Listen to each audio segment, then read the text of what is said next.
Good evening, everyone. Thanks for coming out on this very hot evening. My name is Christopher Kirkpatrick. I'm the senior editor of the Fresno Bee. And first, I want to thank the District 2 candidates for coming out to our voter forum, Steve Brandau and Garry Bredefeld. We're going to hear from them tonight. I just want to say a couple words. I feel the most important role for a daily news outlet, especially the Fresno Bee, is to provide readers with key information about elections. So I'm especially proud that we are able to hold this forum tonight. And I think we're going to have some fun and hear some key information from the candidates. So I wanted to give a plug to FresnoBee.com is where you can watch the stream and also the recording of this later if you want to. Tell your friends, family, if they want to know about this race and this District 2 race. That's where they go. And there's water and snacks outside if you didn't see that, so you're free to grab something there. And at some point we'll take questions from the audience. I'll walk around with a microphone. So that's that. So let me introduce Tim Sheehan. He's our data reporter, politics reporter, all around smart guy. Knows pretty much everything about Fresno County. And we have Juan Esparza Loera. He's our opinion editor for Fresno and the Merced Sun-Star. So I'll just be quiet now and I'll let Tim take over. Thank you so much. Thank you, Christopher. Thank you, Christopher. Bounce to it.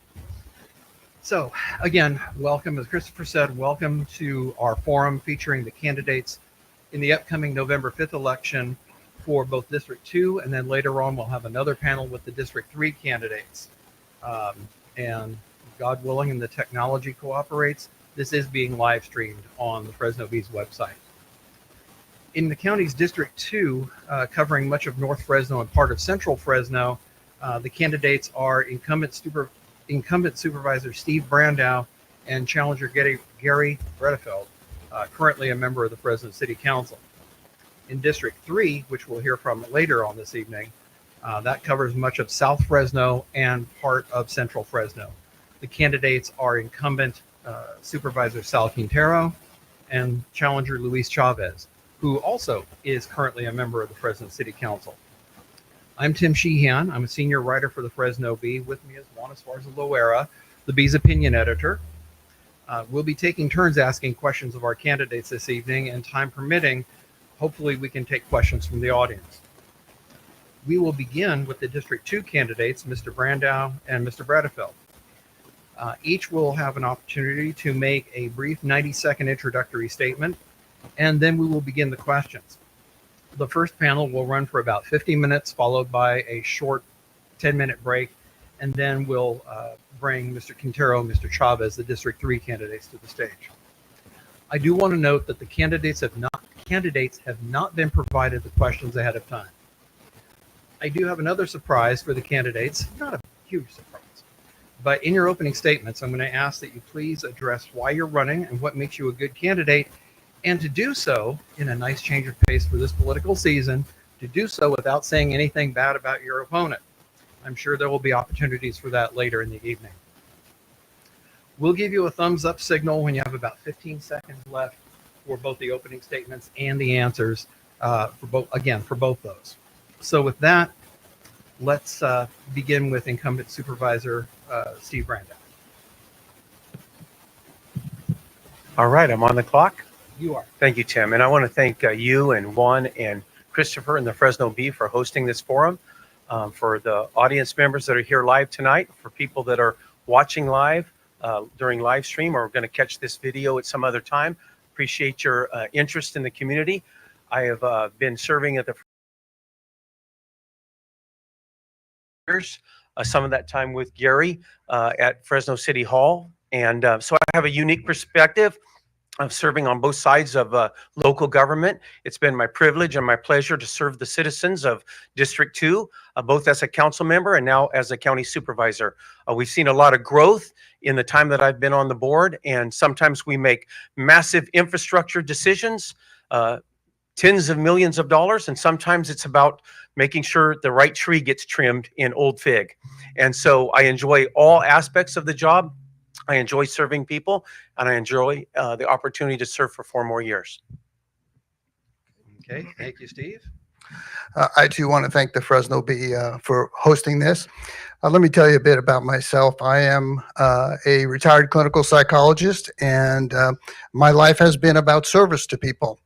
I came here in 1982 from New York City. That's where I grew up. And I've been here ever since, except for 3 years when I went and served in the United States Navy as a naval lieutenant. I came here to get my doctorate, my PhD in clinical psychology, which I did. I met my wife shortly after I got here, and we've been married for 41 years, celebrated 41 this September. And I have 2 boys and a stepdaughter and 2 grandchildren. And after I graduated with my PhD in Fresno, I wanted to serve this country. So I went into the United States Navy, served on active duty for 3 years, and then my family and I came back here, opened a practice, and also served at the Veterans Hospital for 27 years, helping veterans. Love veterans, being a veteran. And also part of that service, I believe, was being somebody who helps people in the community.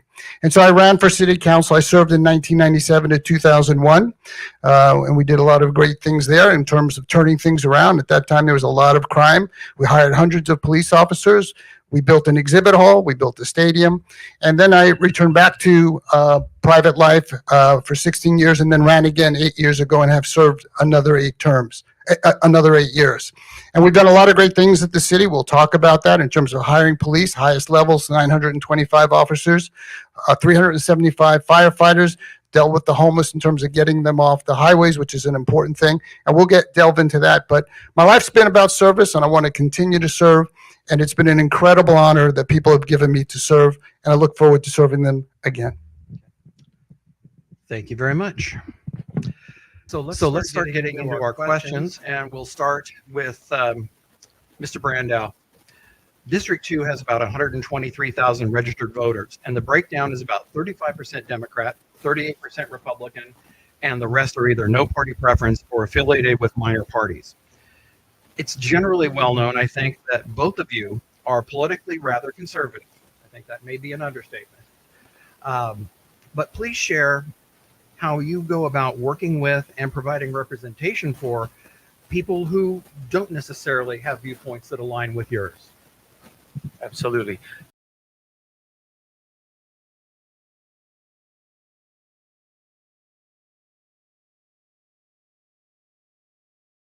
Decision ever gets made that I'm a part of where I'm thinking this is a Republican decision or this is a Democrat decision, or who am I talking to politically. So it's really about serving people. Many of you know that I'm an unashamed conservative. However, the role of the county is oftentimes to provide soft services for many types of people in need. So you would think, well, that's a tough spot for a conservative to be in, to help the needy, help the homeless, help the mentally disabled, help people with addictions. And yet that's what I do on a daily basis. And so a lot of times I take my conservative viewpoints into the discussion, but I very quickly find that there's others with the opposite viewpoint. I've been very happy with my time at Fresno County, and I think we've done a lot to serve the entirety of the Fresno County residents. And so an example is during the time of COVID.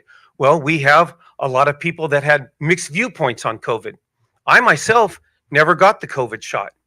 Okay, that's a personal decision. 15. At the same time, the county didn't stop people who wanted to receive the shot. Matter of fact, we're very helpful.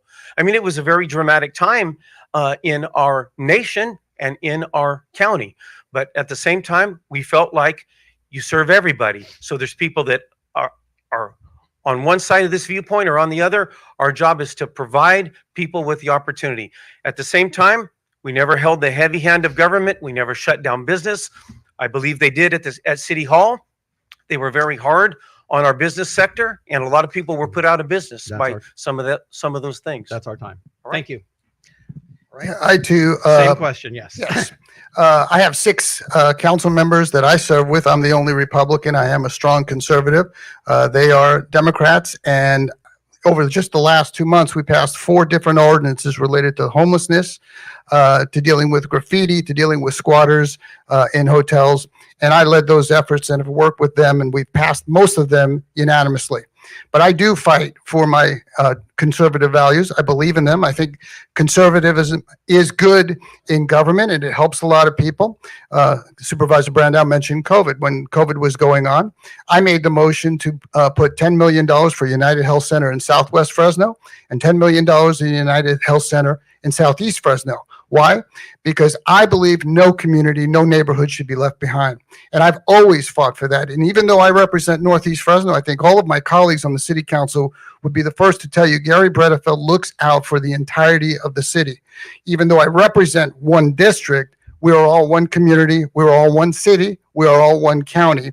And I've always fought to improve people's lives. And I think when you make the community safe, when you deal with people who are homeless and help them get off the streets, which we've done at the city of Fresno, when we've housed thousands of people, it isn't a Democrat or Republican issue. It's about helping people.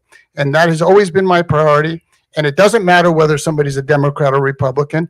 I represent all of my constituents. I'm a fighter for them. I never back up for them. And I never forget that I'm representing those people. And that's Democrat, Republican, Independent. And that's why I have the support of labor. That's why I have the support of many business people. And I have the support of many Republicans throughout the community. Thank you. Okay. Thank you. Sorry. Thank you. I'm not supposed to speak here, and it's great to have everyone here, and welcome to this forum. I'm going to start off with an easy question. Fresno County has restricted the use of flags other than the U.S. flag and the state flag on county-owned property and buildings. The city of Fresno has allowed the use of special flags during special ceremonies. Critics of the county policy argue that not allowing other flags restricts or does not represent the diversity of the county. And so, Garry, I'll start with you. 2 minutes. Which policy works best for the residents of Fresno County? Steve and I are going to be in complete agreement on this. There should be only government flags flying outside government buildings. The flag of the United States of America, the greatest country on earth, the state of California, and I have no problem with the POW MIA flag flying. There should be no gay pride flags or any other flags. I opposed the flag flying outside city of Fresno. I disagree with it. And what it is it creates a slippery slope. Because once you do that for one group, then another group comes along and they want their flag.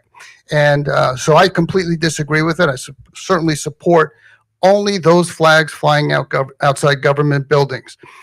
If they want to put them in another area that isn't a government building, people can fly whatever flag they want. But outside City Hall, outside the county, there should only be the government flag of the United States of America and the state of California, and that's it. You have 30 seconds, so I'm going to follow up with that. Sure. How do you represent the diversity of the county, though, by not allowing flags of other countries or certain groups to be flown? I don't think the fact that you only have the United States flag or California flag and no others, that you're not representing the diversity of a community. The diversity of a community gets represented in the issues that come before the county or the city and how you address those issues. It's not about flying a flag outside a government building. And I think all of us, wherever you come from, should identify as Americans, Americans first, and be proud of this country. Everybody has a different group, but I think what you end up doing is separating people amongst groups when you do that. And I think we should be uniting as Americans. Okay, thank you. Steve, same question? Same question. All right. Well, this is the first time tonight that Garry is unofficially thanking me because it was my ordinance and my policy work that created in Fresno County that we only fly the American flag and the California state flag. And quite frankly, I was informed of all of that by what I saw happening down the street at the city of Fresno, where I don't want to get into all the different flags that were flown, but I can get into the divisiveness that came forward from all of those events. right? And sometimes that divisiveness continued into council meetings and yelling and cursing and a lot of extreme emotion. And I just don't believe it's the right place in government for government to have their hand in creating division. So I drafted a policy. The county did not have a policy on flags, so I drafted that policy and got it passed unanimously with my colleagues on the Board of Supervisors. So it is exactly as Garry had said. It is about we don't want to create division. We've seen all the arguments down the street. We see that the way the city manages itself with all these arguments breaking out, we didn't want that over at the county. I'm very proud that we passed that ordinance. And so we fly those two flags proudly. Those are the two flags that unite all of us. We don't have to get divided as we pledge allegiance to the United States. Thank you. Tim?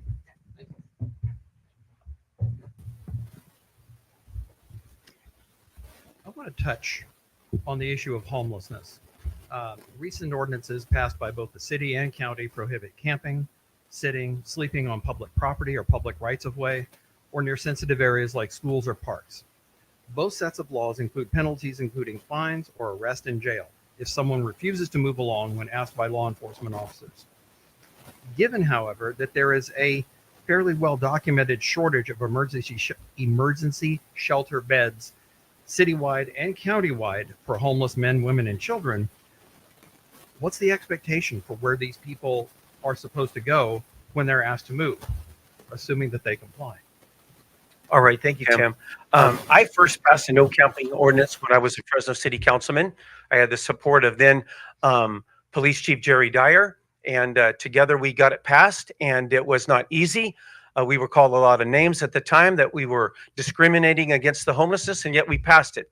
And the goal was to protect, we spent a lot of money on the homeless population, but there's another much larger population of people that are impacted on a daily basis, sometimes business owners, sometimes moms concerned about their children walking to school. So we had to think about all of these things. So I passed an ordinance.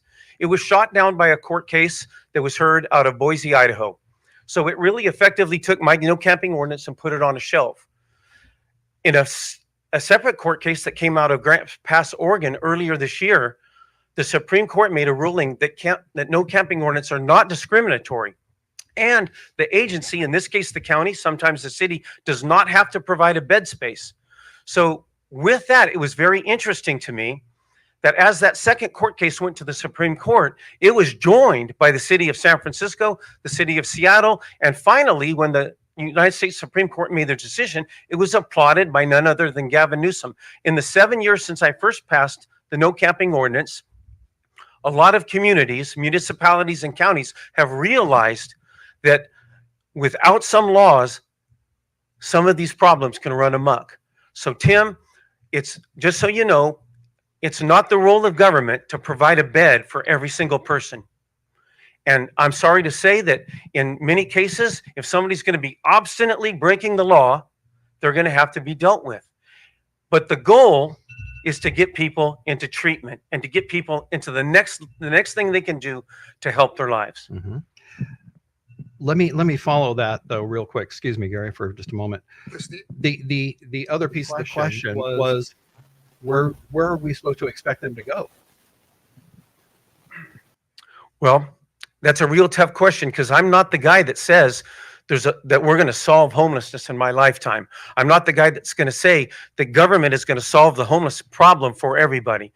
Quite frankly, I'm very skeptical of the strategies that are being employed by the state of California. It's a model called Housing First. I think it's a busted model.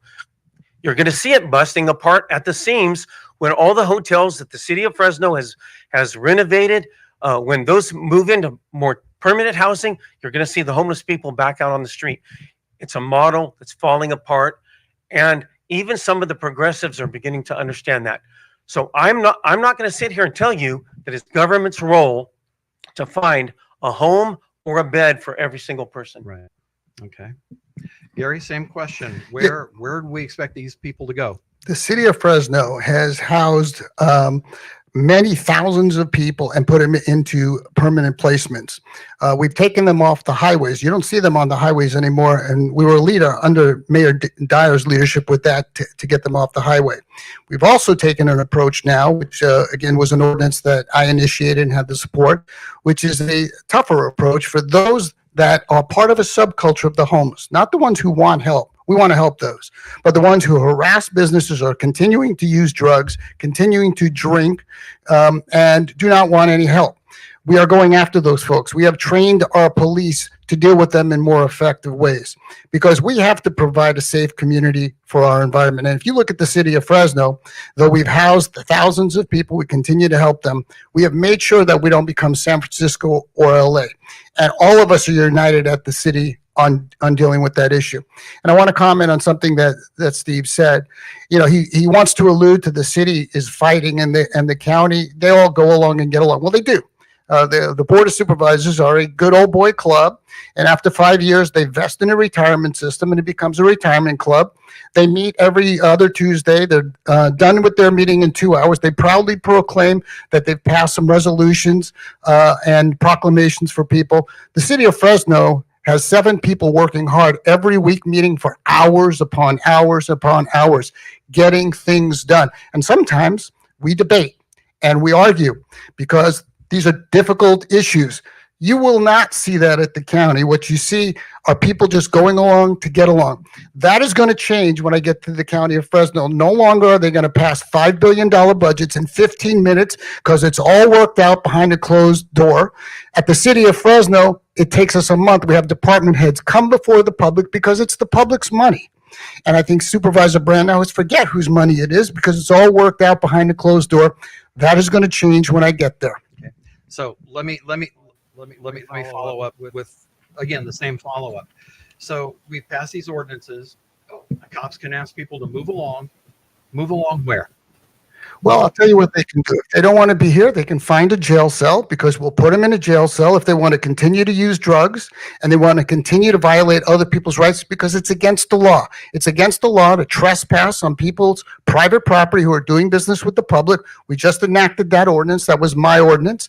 If you want help, we want to help you. Look, I've been about helping people, but you also cannot allow people to violate the rights of other people. And there's a subculture of the homeless that are engaged in criminal behavior, drugs, alcohol. We're not going to tolerate it in the city of Fresno. And the people who aren't involved in drugs or alcohol, people with mental issues. Want to help them, and we do. And we've housed thousands of people, and we have 900 beds to get them into shelters, much more than the county of Fresno. And that comes back to the county where we want to also hire more social services, enhance the behavioral health, enhance the Department of Social Services. And those are things that need to be done to answer your question in terms of helping more people. Okay.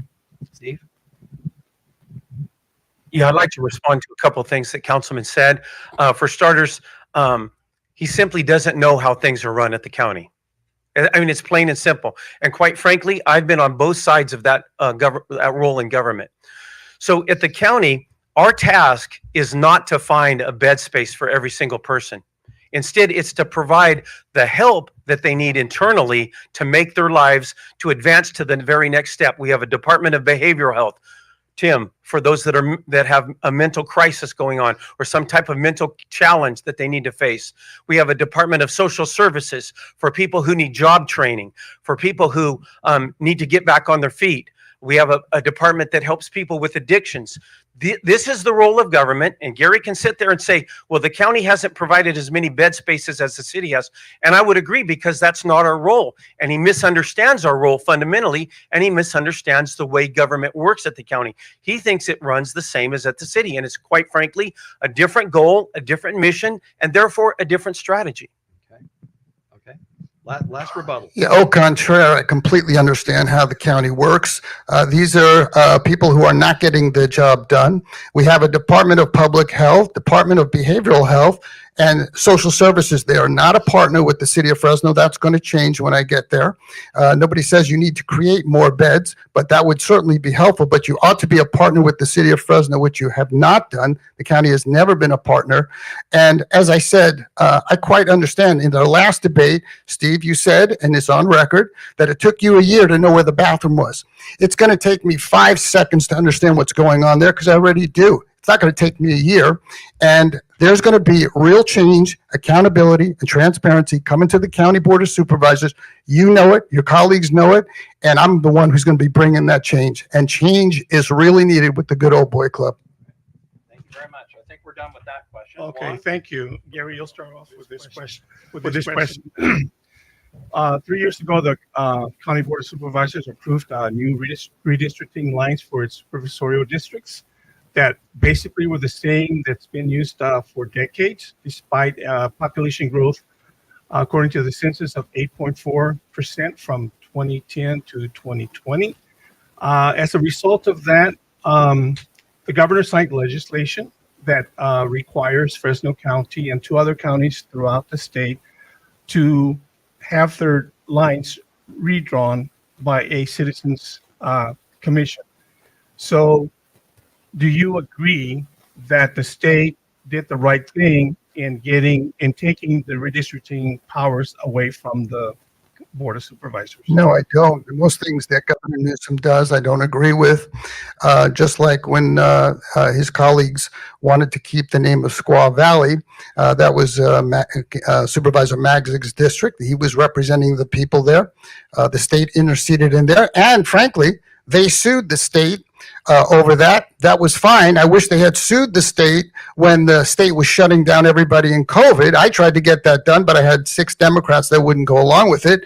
The county should have done that. Steve should have led on that effort to sue the state, just as they had a church here locally that sued the state over opening the churches. I fought to keep those things open, the churches, the businesses, keep kids in school. That's where you should have also been filing a lawsuit at the county. You have 3 Republicans. You should have gotten on board. Very easy to sue them over Squaw Valley. Much tougher to take them on during COVID where you were silent. And so I don't agree with anything really that, frankly, the governor is doing, where he intercedes on local government and tries to take away local control. Locally, we're elected. We should be accountable to our people.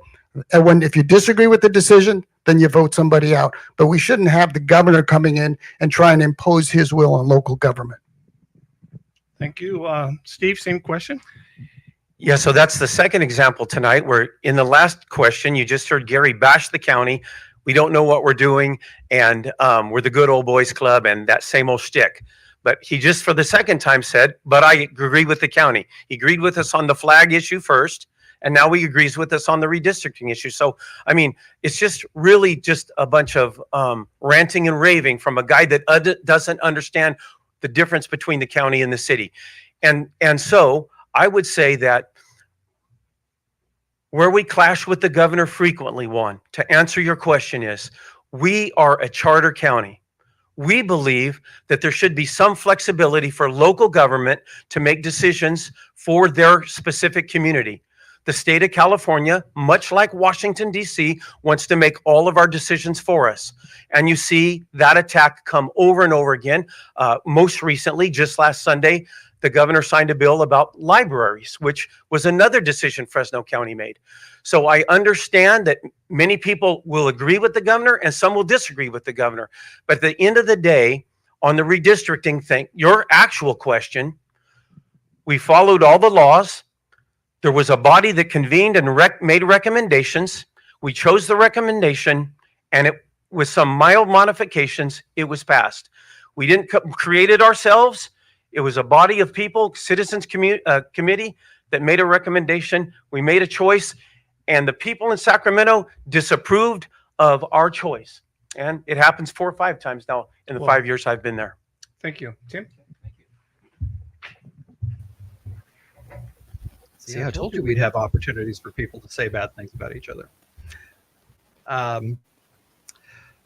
Another one related to homelessness, this one with mental health services. California voters earlier this year passed Proposition 1, which among other things provides $4.4 billion to build facilities for inpatient and residential treatment beds for Californians with mental health problems. How would you go about advocating for creation of one of these treatment facilities here in Fresno County? And what would be the best type of treatment facility to serve Fresno County and the central San Joaquin Valley? I think so, sure. Right here. Yeah. Tim, can you repeat that question again? Yeah. With Proposition 1 Yes. and the approval of $4.4 billion for mental health services, what does the county need to do to advocate to get one of these facilities to be built here? And what would be the best type of facility? Got it. Okay. So all of the regulations and rules that go with Prop 1 have not been brought forward yet. It was passed. We know it's coming, but we don't know what are the rules to live by. But let me tell you, although I opened up in my opening statement saying I'm a strong conservative, I think one of the worst things that was ever done in the mental health space was when Ronald Reagan tore apart the mental health facilities that were in the state of California. And I think that that was a bad decision on his part. And I would be an advocate for bringing such a hospital into Fresno County to directly address the needs of the mental health crisis that we have on the streets of Fresno, the streets of rural Fresno County, and bring the type of people help that they deserve. Now, that being said, the devil is in the details. So I agree with it as a strategy, and I would be a proponent of that. Bringing one of those facilities here in Fresno County and let the professionals run it. But I need to know what the rules and regulations are before I can make a final decision on any actual pathway that is projected. Okay, thank you. Garry? Yeah, that's the problem with Prop 1. There's a lot we don't know about it. It did pass, unfortunately, because again, it took away some local control from the Mental Health Services Act, which provided a lot of local control. Obviously, being a clinical psychologist, I understand quite well about mental health services and the need for mental health services. And as a county, they are to provide those services. And so we will look at that. Having answered that question, I just want to say, since Mr. Brandau thinks I'm agreeing with him when I'm not, I disagree with him and the board on having foster kids sleeping on floors and not letting the public know until the Fresno Bee exposes it. I disagree with the board hiding a Chinese lab in Reedley for 8 months when the public should have been told about it and they weren't told about it. I disagree with the needle exchange program that is supported by the county, has been supported while Mr. Brandau has been there. And in fact, he speaks favorably of it, though he took a quiet no vote. I don't believe $5 billion budget deficit should be passed in 15 minutes and worked out behind the back room. Nor do I think it's okay to restrict people who come before the board and they tell all those people, you have 15 minutes in total to address an issue when they are allowed to address their government. At the city of Fresno, as you know, Tim, you're there, we spend 3 hours letting people speak every time, get their 3 minutes. At the board, I've seen several times where they've told people, total of 15 minutes, folks, you got 3 minutes, and then you're done. That is outrageous. That's a disgrace. That will never happen while I'm there. And not one board member has ever said, excuse me, the people have a right to address us. Not once. Nor Okay. did Steve ever say anything. Time. Thank you very Can I much. respond? Yeah, briefly. Thank you. Okay. That took a left turn. Yeah, it took a left turn. And they're always going to take left turns because that's not a robust answer to your actual question. It's a short answer to your actual question and then spinning around and saying a bunch of hullabaloo about the county. So Garry, the county wasn't transparent about the Chinese lab in Reedley. It was discovered 1 month after being into Reedley. The city manager of Reedley is Nicole Ziba. She said Fresno County did an excellent job.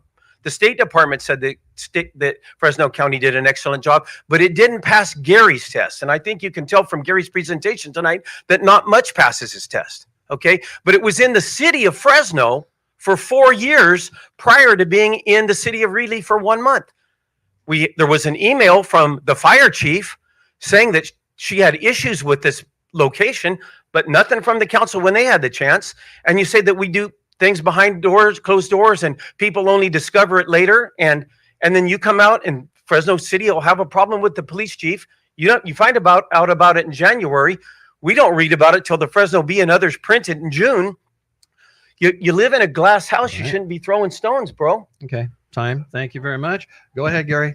Let's go. Well, 30 once seconds. again, 30 seconds. Mr. Brandau misleads the public.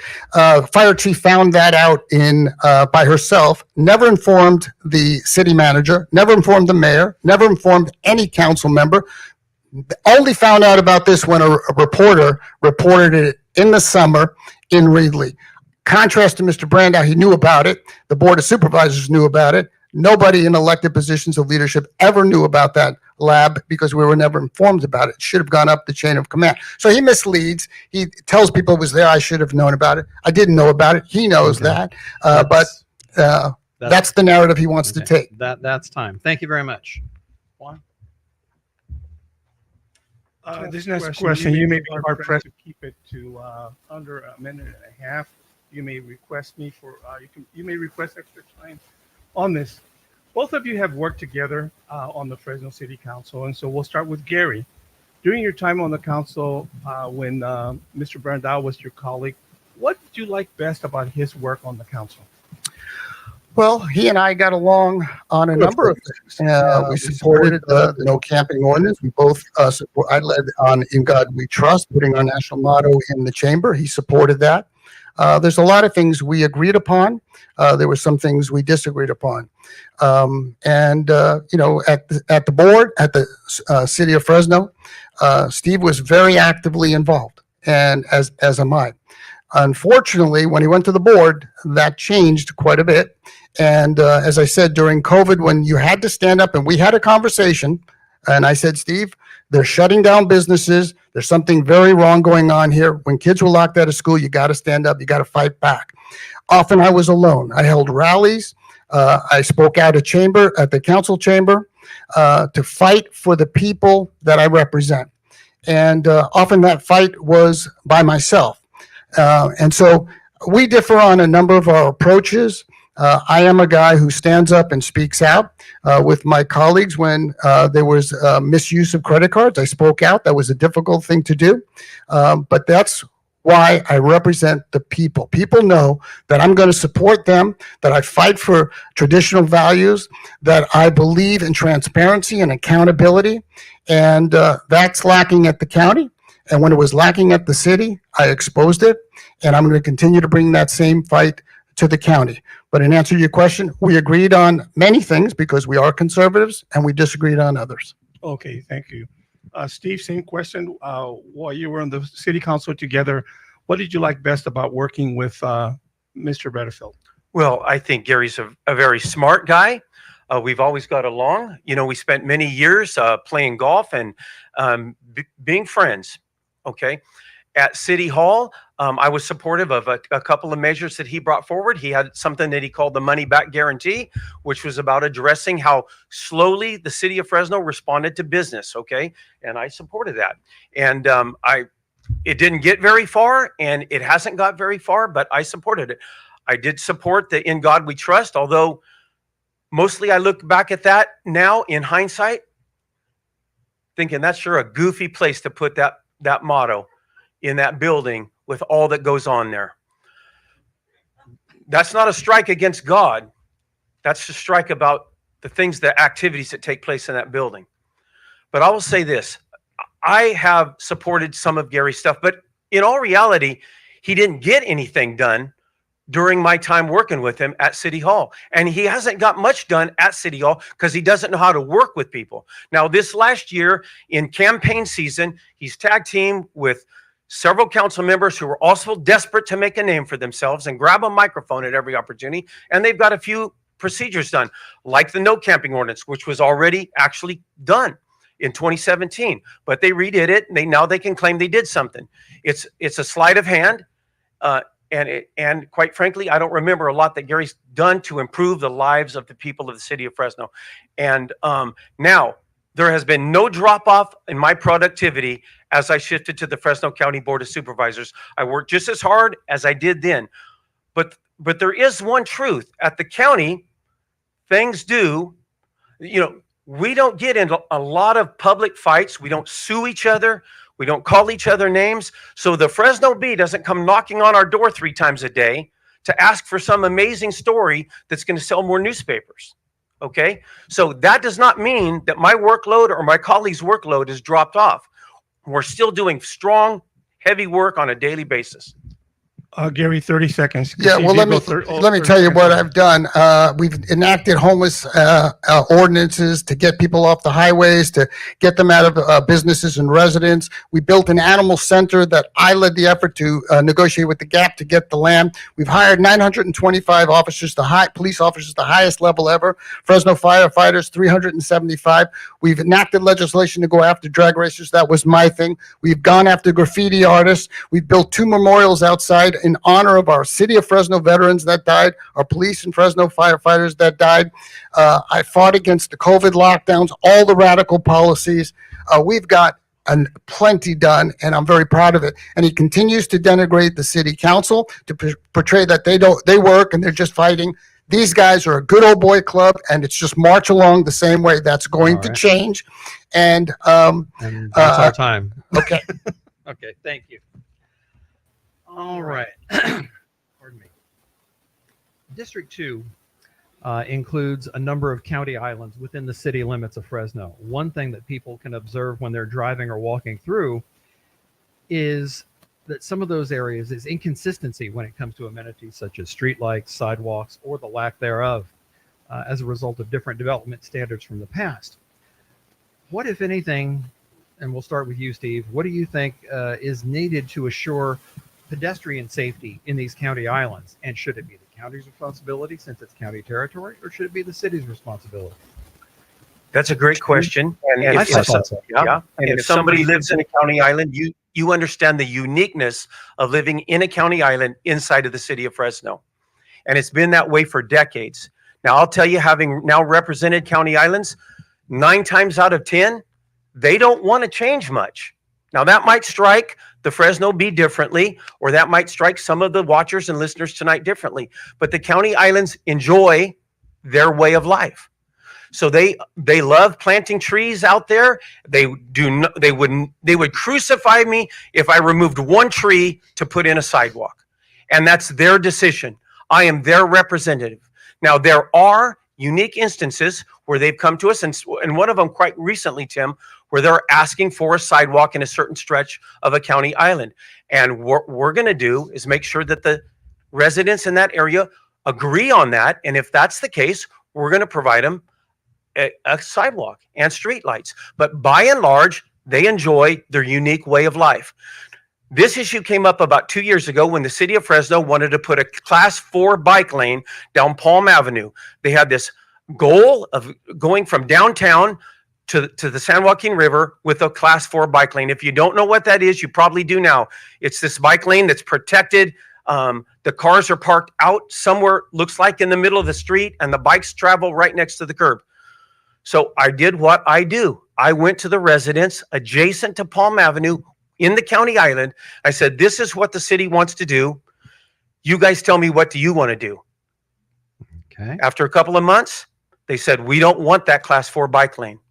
So I took some hits, Tim, from the city of Fresno and from the Fresno Bee. I took some hits, but I was representing that community and their desires. I'm going to continue to do that for the county islands. Okay. That's time. Yeah, I'm going Garry, to. you'll get 2 minutes. That went about 2 minutes. So Okay, I'm going to respect all the county islands and the people who live there because they have unique neighborhoods, unique trees like in Old Fig, and I'm going to respect what it is they want to do, and certainly when they don't want to be incorporated into the city. And I will continue to be somebody who speaks out for code enforcement because there's a lot of needs that I'm told, particularly in Old Fig, where code enforcement is very slow to respond. That's not going to happen when I'm there. And I want to just address a couple of other things. You know, Mr. Brandau said, "In God we trust." He's ashamed or something about the fact that he put that in there because people at the city council fight, which is absurd and frankly disgraceful.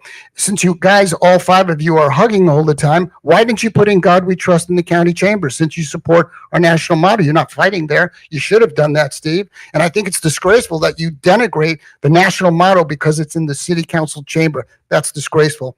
And I want to say one other thing. We had an election in the primary. where he was running. I was running. Three other people were running. I ran against two county incumbents, and we won that primary. We almost had 40%.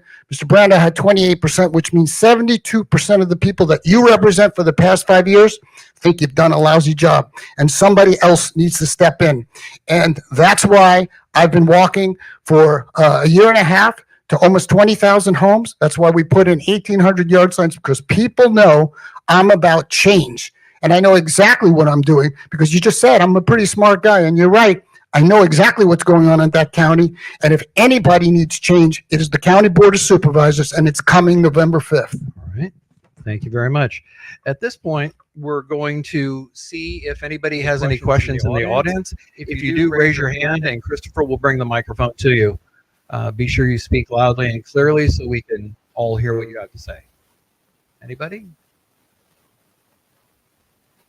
There's one.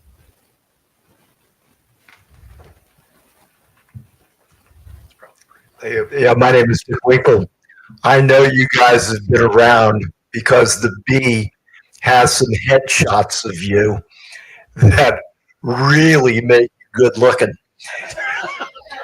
And I want to say that I think that either one of you is going to be productive. And I think that you know how it works, and you know that it's all budget driven. And I want to thank you for being out here, and I want to thank you for being able to get it on with each other, even though you like each other. And I would leave you with one thing: never ever say that somebody is turning left, because you'll run into somebody like me. And am I conservative? Yeah. Am I liberal? Yeah. But I'm a declines to state, and I'm that guy that you guys are looking for my vote. And thank you for putting this on. And by the way, I am a subscriber on online. It's the best newspaper I've ever seen online. I can see every ball game every day. Thank you. You know he's not wrong. Did you have a question, though, sir? My question, yeah. My question is, what are you going to do if you don't get elected? That is a fair question. Steve, we'll start with you. Yeah, that's a great question. I probably should have kicked it around a little bit, but I haven't yet at this time. So I don't really have a great answer for you. I've got a small business now. I've been a businessman for 30 years. I'm not afraid of going back into the private sector at all. I have no fear of my future. And whether I'm elected or not, I'm going to be serving the citizens and my neighbors. And so I'll just continue doing what I do. Thank you. Okay. Garry? Yeah, honestly, I believe it's all in God's hands. I work hard. I do everything I possibly can to win this seat, but I know it's in God's hands. And should I not win this seat, my life will go on. I got a beautiful wife. I got great kids, great family. And I'm going to do something to continue to help this community one way or the other. But it's all in God's hands, and we'll see how it all turns out November 5th. Thank you for the question. Anybody else?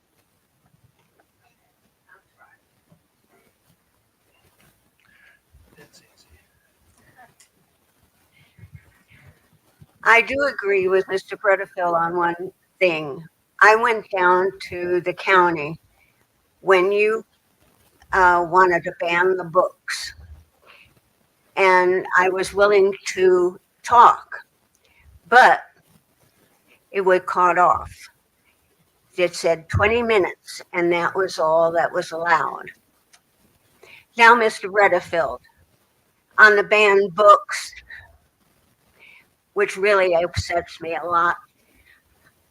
What do you feel about public libraries taking books and putting them into a special room by people who are told to go and read these books, and if they don't like them, they're supposed to be into another room? Let me tell you, I think there are books that are clearly inappropriate for young children. I saw them. I went in there and investigated it myself. But the fact that the Board of Supervisors went to a committee and punted it to unelected people is a reflection of their failed leadership. If I had been aware of it at the county when I was in the Board of Supervisors, first thing I would have done is called the librarian in and had a conversation and go, what's going on? Here's what I'm hearing. The second thing I would have done is had a public hearing on the agenda for you to speak and everyone else to speak to address this. When you go to a committee, they may like it now because they have 3 Republicans, but what happens when that board becomes 3 Democrats and they view books in a different way and they want to put other books in a closet? It's a reflection of failed leadership and it should be out in the public. But do I think there are inappropriate books for children to be looking at in the public library? Absolutely. And I would sit down with the librarian and the library staff and express my viewpoints very strongly.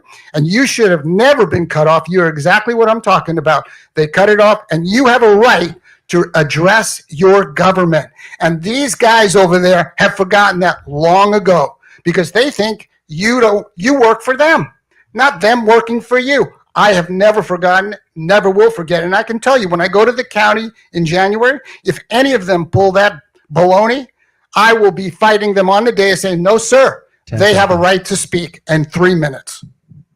Okay.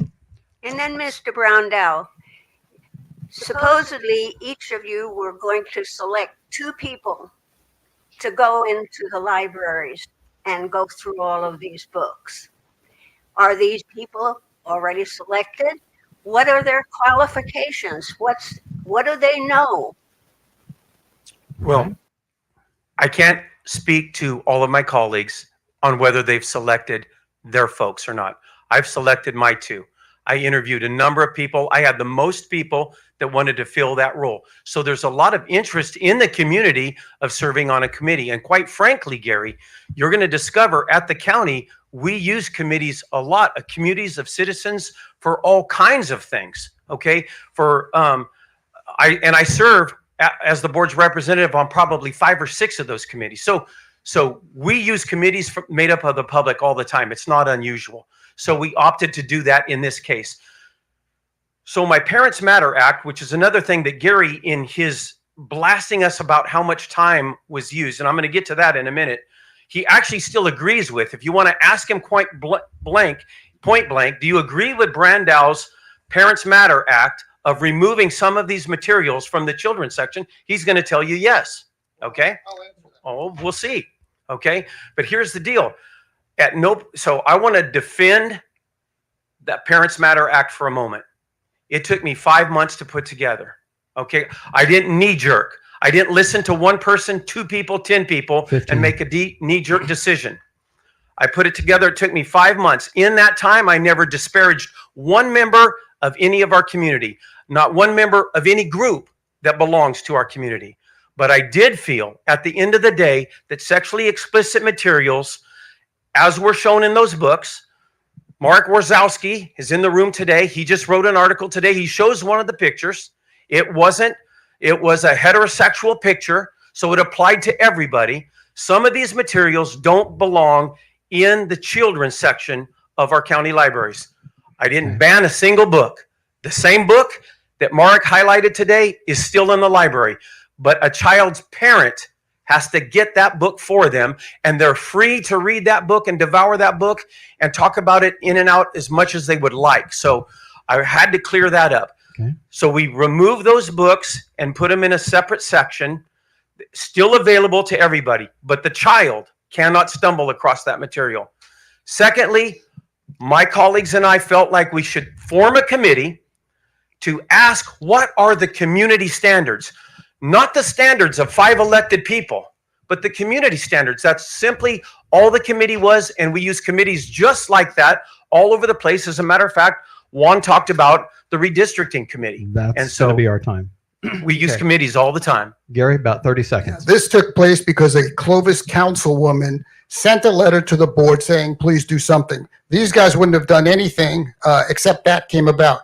As I said very clearly, I don't always agree with what he's saying or what he's telling you now. I don't think you needed a committee because you're giving it to unelected people. We are elected. We're the ones to be accountable for the decisions that we make. And I would have handled it by bringing in the library staff and addressing my concerns. And I would have had a public hearing where you would have gotten to speak and address the concerns. And then we would have seen exactly how that would have happened. So I don't agree with punting it. Certainly committees, we have committees all the time as well. But this was an abdication of responsibility, something that the county does, quite frankly, as I outlined before. Thank you. Any other audience questions? We're down to the last one. Thank you. As you know, Measure C is about ready to expire. And I assume that both of you realize the importance of that text on our infrastructure. I have a two-part question. One, do you think that the opinions of elected officials and public and county staff, that their opinion is more important on how we shape the next version of Measure C, or do you think that the community's opinion is more important of how we shape it? If you think that it's the community's opinion is more important, what process do you guarantee to put in place so that the community has an opportunity to shape how that tax is formed? Good question. Steve, let's start with you. Okay. Having served on the Fresno County Transportation Authority, both as a city councilman and now as a Fresno County supervisor, I'm very familiar with Measure C, the importance of it. I agree with you. It's vital. I would actually say Measure C is vital. It's built the roads that I drove downtown on tonight. And so I'm very appreciative that we have been willing to tax ourselves and then use that money to leverage it and get state money and sometimes federal money involved in our local needs. Okay. Now, at the end of the day, in the last go around, we had, speaking of committees, we had two committees chock full of citizens, right? And they participated up until the final hour. Then they withdrew. They didn't accept the full recommendation of all of their colleagues. Then they withdrew. It spun Measure C out of control. There have been two surveys sent out about Measure C in the aftermath of its failure at the polls. Those two surveys tell us what the problem was. The people. Sir, you're talking about who do we listen to? I do agree with you that we should listen to the people. The surveys are telling us the people want roads fixed and repaired and built. The previous Measure C had a lot of bells and whistles, including transit, that many of the citizens and the majority of the citizens in that November vote said no to. So we have got to go back to the drawing board, understand what the citizens truly want, not what the activists want, what the citizens want, and craft a Measure C that will pass in an election. We've got to get a majority of what the citizens want, not what the activists want. Okay. How are you going to get the opinion? My question is, how are you going to find out what the community wants? Well, now, that's a great question because what we did last time was a failure. Okay. And last time we brought two massive committees and they talked for hours and hours and months and months and months. And at the end of the day, they came up with a recommendation and many of the activists inside the committee stormed off and threw their hands up in the air and called a bunch of names of the ones that remained and gave the recommendation. So I think we need to go back to the drawing board, find a better way of getting more citizens involved. And I quite frankly don't know what the nuts and bolts of that look like, but I'm very open. I am informed by the surveys that were done, professional surveys, not in-house surveys, not done by Steve's viewpoint of Measure C, but done by professionals. What do the voters want? Why did it fail? And we now know because it was not directly enough in support of infrastructure, roads, and the maintenance of our roads. And so it had too many other bells and whistles. So I'm very open to that conversation starting all over from scratch, but I'm very fearful that in the political climate that Measure C it looks pretty sketchy. Right. So I am worried about that. Thank you. Gary, 2 minutes. Yeah, Measure C is critical. And the only way it's going to pass this time, I believe, is if Measure C is focused on neighborhoods and repairing roads. Now, you ask, how do you get that feedback? I've walked to 20,000 homes over the last year and a half. I've talked to thousands and thousands and thousands of people.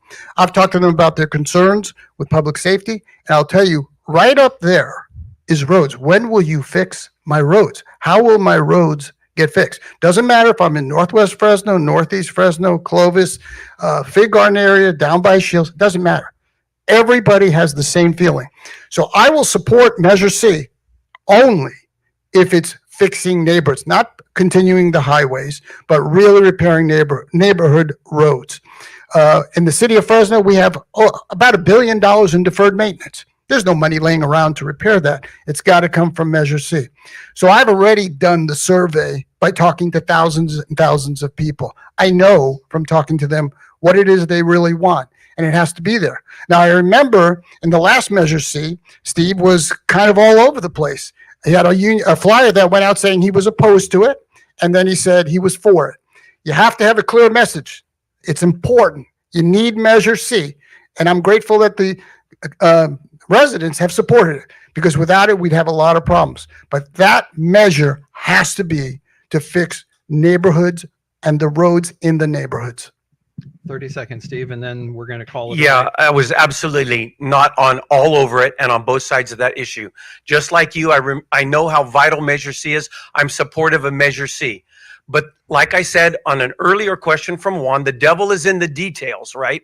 And at the last moment, the mayor of Fresno, impacted by several council members, pulled the carpet out from the other members of the Transportation Authority and went down a 11th hour, 59 minutes. They changed the game. So I removed my support and my name from that process. So in all reality, I'm still just as supportive of Measure C as I ever have been. But the devil is in the details. I'm not going to sell out to some bad plan just because a couple of council members put pressure on the mayor and they changed the game at the last moment. All right. Thank you very much. Mr. Brandau, Mr. Bredefeld, I want to thank you all very much. As promised, we had a little bit of fireworks, so you didn't need it in your opening statement. So thank you both very much. We really appreciate you coming out. At this point, let's take about a 5 to 10 minute break, and then we'll bring up our candidates for District 3. Thank you very much.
currently a member of the Fresno City Council. On behalf of Fresno Bee and FresnoBee.com, welcome back. Let's see. Once again, each candidate will have the opportunity to offer an opening statement of about 90 seconds to address why you're running and what makes you a good candidate. And like our District 2 candidates, do so without saying anything negative about your opponent. And we'll give you a signal when you have about 15 seconds left. And we're going to start with the incumbent, Supervisor Quintero. Microphone's right there on the table. Well, thank you and good evening, everyone. Thank you, Fresno Bee, for this opportunity to address the public on issues that are important to our community, as well as looking into what we plan to do in the future. I can tell you that that we've done a lot of good things on the County Board of Supervisors. The board works pretty well, and we're able to agree to disagree. But I look forward to tonight and answering important questions that the community cares about. And so thank you very much. Okay, short and sweet. Council member. Thank you, Tim, and thank you to the Fresno Bee and everybody that is watching at home. I've been working for about a year and a half now, going to every corner of this district, from the neighborhoods in Calawa to Fresno High Tower to the Mayfair County Islands, to the neighborhoods up by Shaw. That now, as everybody knows, the district expanded northwest to Shaw. We're by Fashion Fair, and I've kept the list. I've kept the list of all the needs that I've heard from residents, because that's the main thing I wanted to do. I wanted to get out there and introduce myself, but more importantly, I wanted to listen to what's going on in the community. And I have to share this with you. I think for me as an elected official, the pandemic really changed how I see myself and the role of government, especially the local government.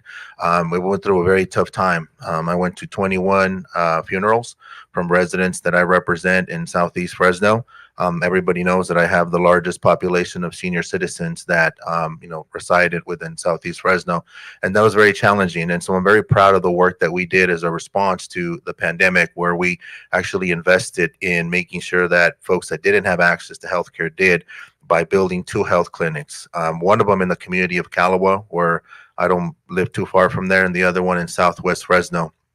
Those zip codes, 93702, 06, 270, and 25, became a COVID hotspot for the Central Valley. And so I'm hoping today we get an opportunity to answer some very important questions about what we plan to do with the future, and more importantly, what we've done recently in our community.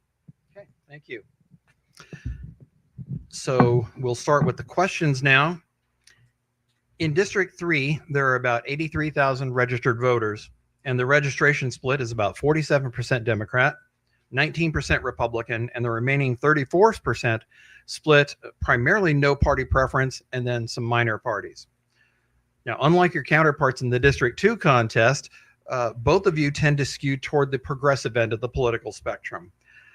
What I'd like to know is, given the diversity of the district politically, how would you go about working with and providing representation for people who don't necessarily agree with your political viewpoints? Well, let's start with Sal. Thank you. To me, it's pretty simple. People are people, and the folks that I represent, even when I was on the Fresno City Council, I've always approached government with collaborative solutions. I'll tell you that hearing from both Democrats and Republicans on different issues and how they feel they should be addressed, we work hard to find common ground.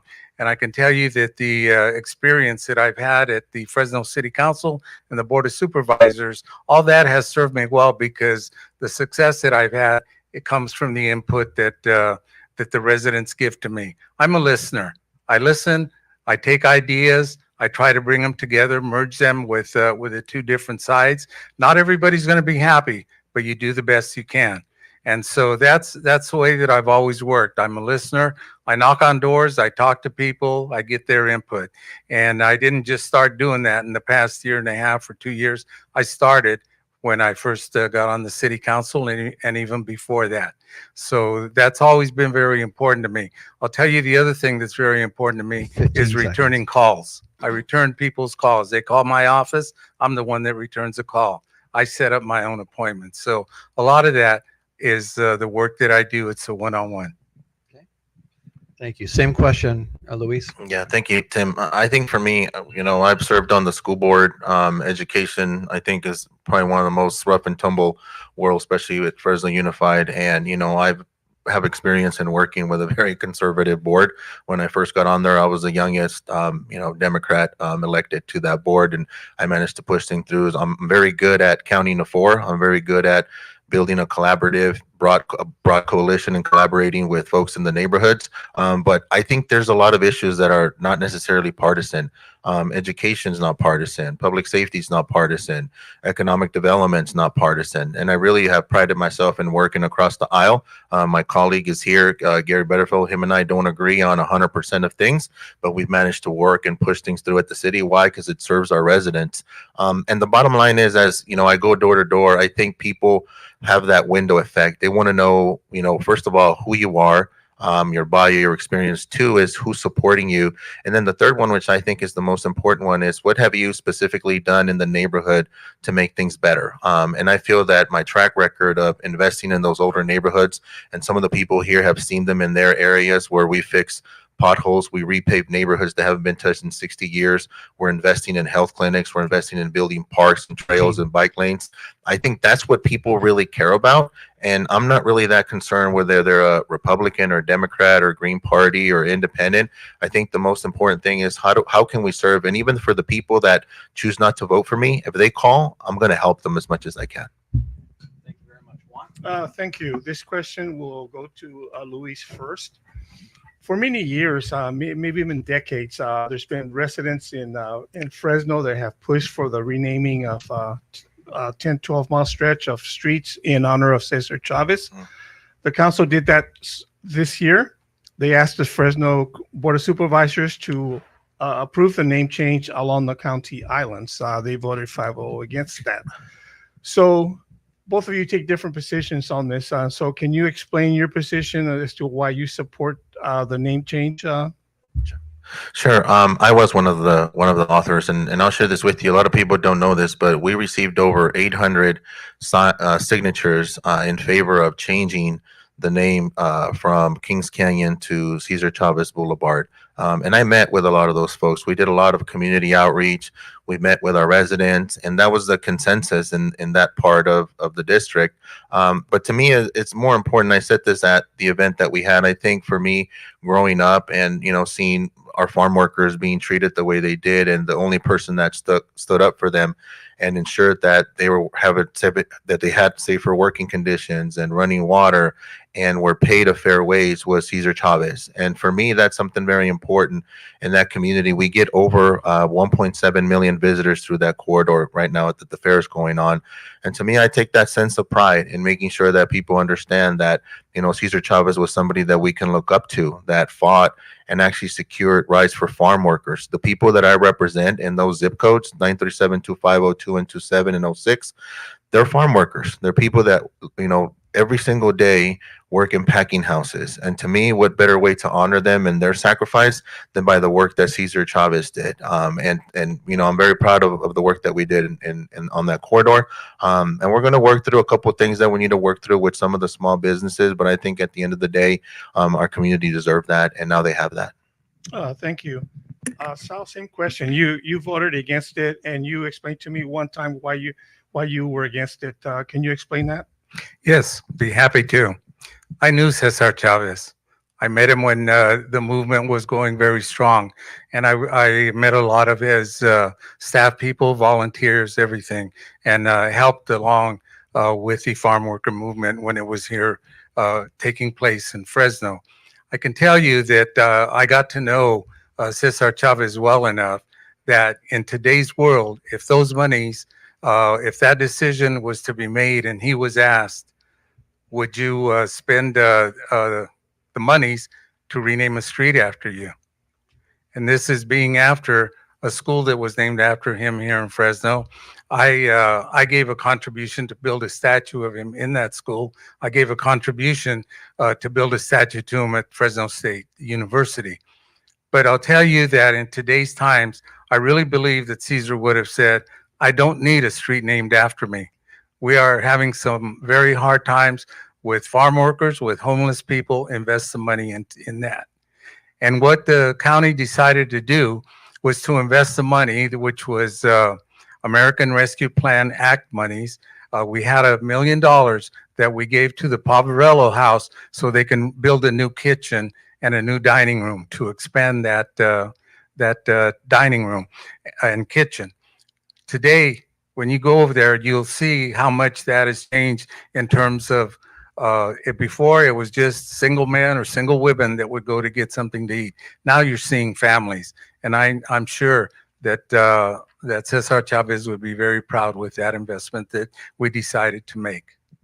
Let me just follow that up, Sal, just real quickly. Paul Chavez, the son of Cesar Chavez, was in support of the name change. Dolores Huerta was in support of the name change.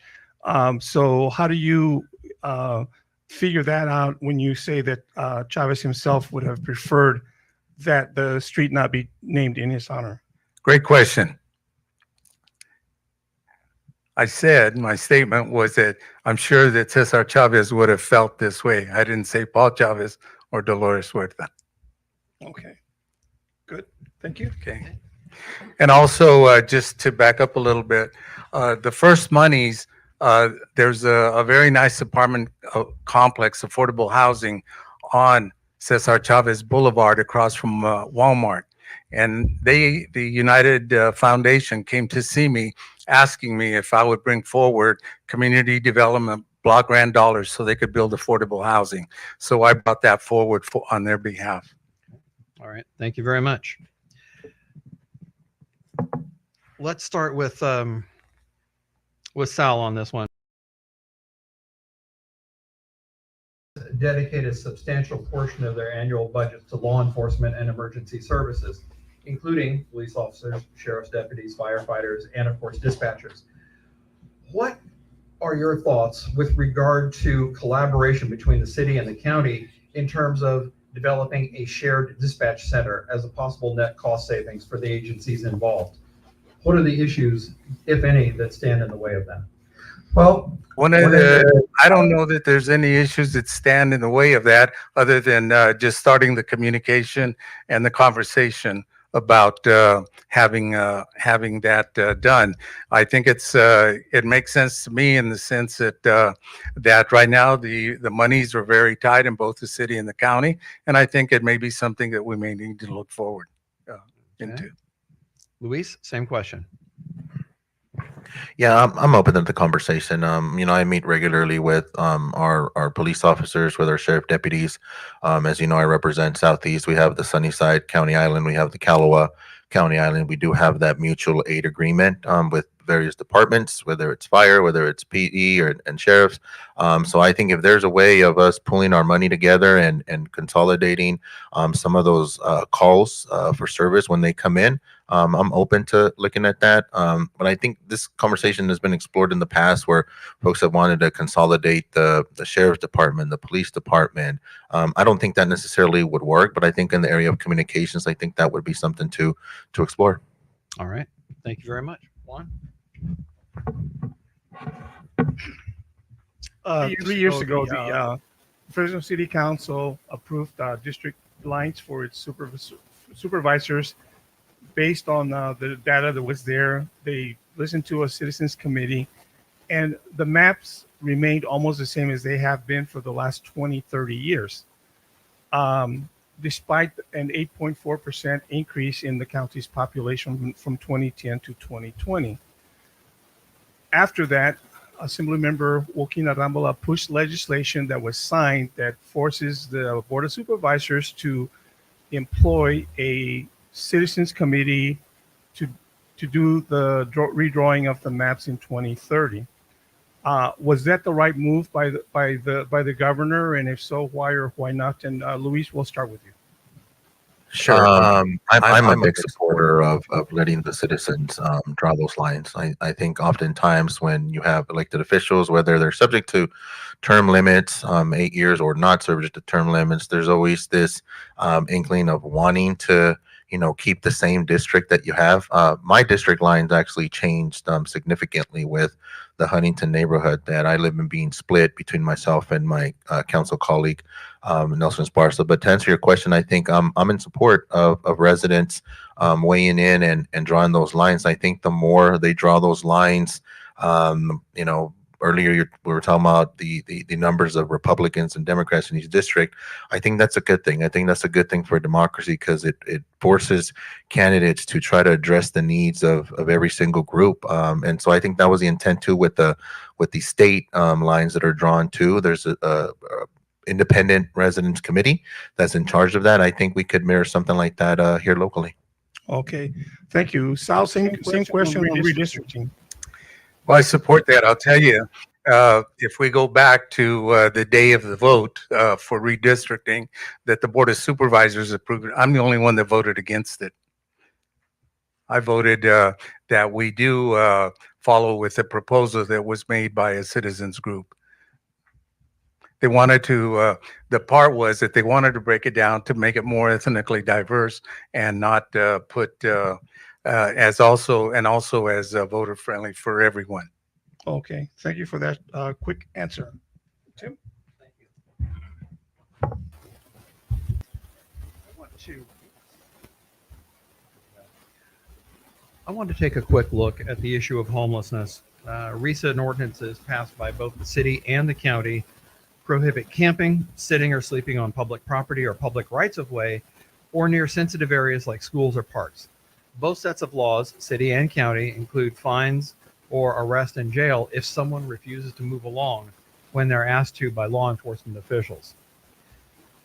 Given that we have a well-documented lack of emergency shelter beds citywide and countywide for homeless men, women, and children to go to, what exactly is the expectation for where these people are supposed to go when they are asked by police to move along? Where do they move along to? Sal, you're first. Thank you. When the city and county both at first decided to work together and deal with the issue of homeless, we had our supervisor representative was Nathan Magzik to work with the city of Fresno on working to address homeless and also to find solutions on how we could best help people that were on sidewalks, on streets, on next to a street or vacant lots. What is the best approach that we can take to them? And as of today, even when there's a homeless encampment, both the city and the county will show up to the homeless encampment and say, you need to move along. And they're asked at the same time, would you like housing? Can we provide housing for you, temporary?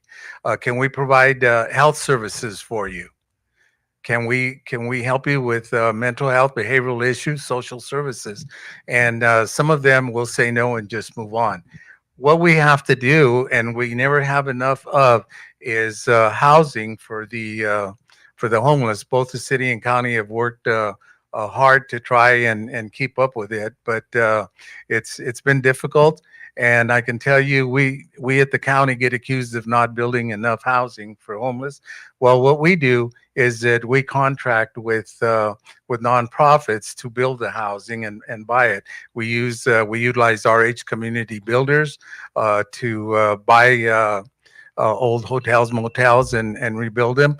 We also partner with Housing Authority. Recently, we opened up the old Arthur's Toy Store on Blackstone, which provides housing, which also includes some of those units for the foster children that have turned out that are now past 18. Okay. So we're working as hard as we can.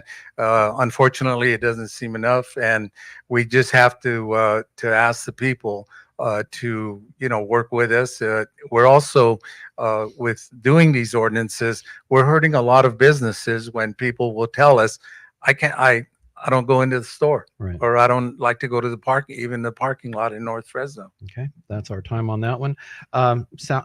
Luis, 2 minutes. On the issue of homelessness, I mean, and to answer your question directly, Tim, you're right. I think my issue with the language was that it's very broad and vague, right? Sit, sleep, lie, and that could mean anything. But I can tell you this, and I know this for a fact: not one single person has been arrested or cited or fined or jailed for that. And the reason for that is because the context of this was the governor came down with a decree that said if you don't pass a local ordinance, they would withhold money for us. That at the end of the day will hurt our homeless population. So the city of Fresno, the county of Fresno, decided to push something forward. But I will tell you this: the city of Fresno has taken the lead on making sure that we provide bed space. The county has, like Supervisor mentioned, contracted that out. We do some of that, but we decided to purchase a lot of those old motels along, Parkway and Golden State, and have over 900 beds. Is that enough? Absolutely not. But I think what we need to do is pool our resources together, and that's what I intend when I get to the county.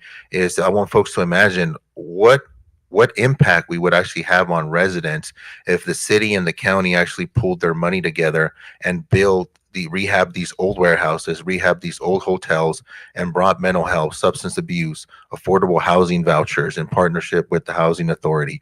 I think, to me, that's going to be the crust of the job that we do. And just so folks know, the chronic homeless folks, it's about 800 of them that are distraught out there. Right now, I can tell you, on my way home, I live close to First and Tulare, 2 shopping centers, 2 gas stations. I will see folks running across, not because they're evil or dumb or bad. They have mental health issues. They don't have access to substance abuse. They don't have access to medication. How do I know that? I have a family member that is right now in that situation. And so we need to do a better job of pooling our resources. And that's what's not existed. There's always been this adversarial role between the city and the county. I think there's a lot of opportunity to work together. And I intend to build that bridge with the city of Fresno. Okay, that's our time on that one. Juan? Okay, this question will be for a minute and a half, and we'll start with Luis. 2 years ago, Mayor Garry Dyer tried or proposed annexing 119 acre plot of land that's in Calwa, or a residential area in Calwa. He dropped that proposal, but it opens the question of annexation of residential areas where maybe residents might want to live within the city of Fresno.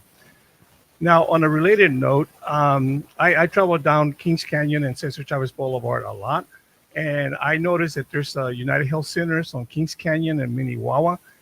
There's no sidewalk there for blocks because it's a county island, and I always think, okay, if someone's going to go to the clinic, there's really no way for them to walk safely unless they use the side of the street. So let me get your thoughts on annexation of county islands to the city. And Luis, a minute and a half. Sure. I'm very familiar with this issue. Previous to me working at the city, I used to work for Susan Anderson, the supervisor. So we dealt a lot of those concerns when the conversation was going on with Fig Garden. I have Sunnyside, Calwa. I can tell you that from talking to residents, they oftentimes don't want to be annexed into the city. It costs more.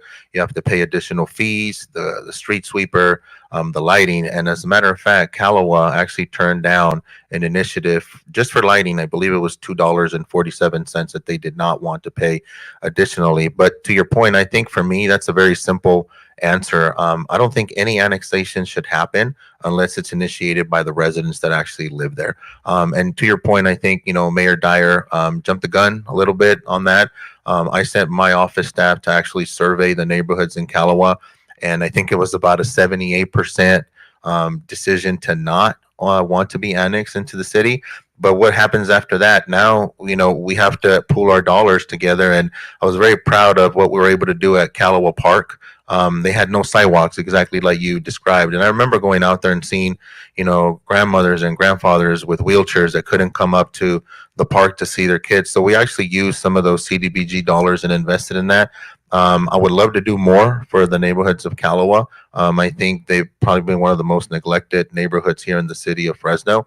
And we are doing that by building that health connect there. But to your point, I think the conversation about infrastructure needs to be initiated by the residents in order for us to be successful. As you know, anything more than 150 acres, you have to go out to the voters, and it's a Prop 218 conversation. Okay, thank you. Sal, same question regarding annexation and county islands. Yes, thank you.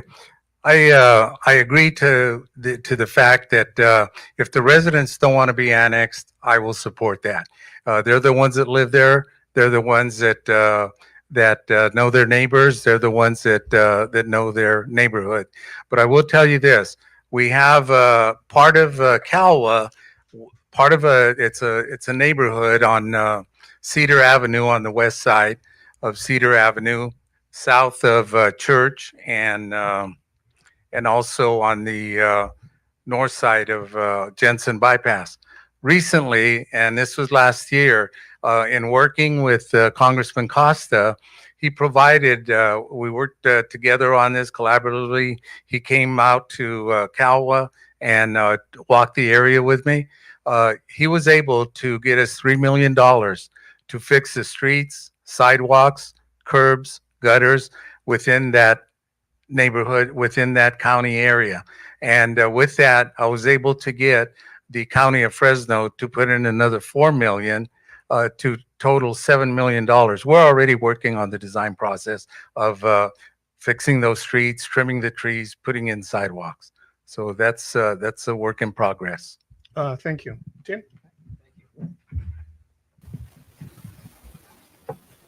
So I have a question that's going to sound pretty related, and it's one that has the potential to get pretty deep into the weeds. So we'll go 2 minutes on this one. One item that's been a bone of contention between the city and county has been tax sharing related to annexations of county territory into the city. City leaders have said numerous times that there was a previous agreement that called for roughly a 50-50 split on revenues from new development on county land annexed into the city. The only document I've been able to find, and it was prepared in 2003, provided an allocation split of the property tax increment at 62% for the county and 38% for the city. So, Sal, let me ask you first, since you've been on both the city council and the board of supervisors, where'd this 50-50 number come from? And then secondly, given the lack of a current agreement, how do you see the city and county coming to something that is equitable for both sides to assure that developments that are annexed pay their own way in terms of government services, including police, fire, water, sewer, and other needs?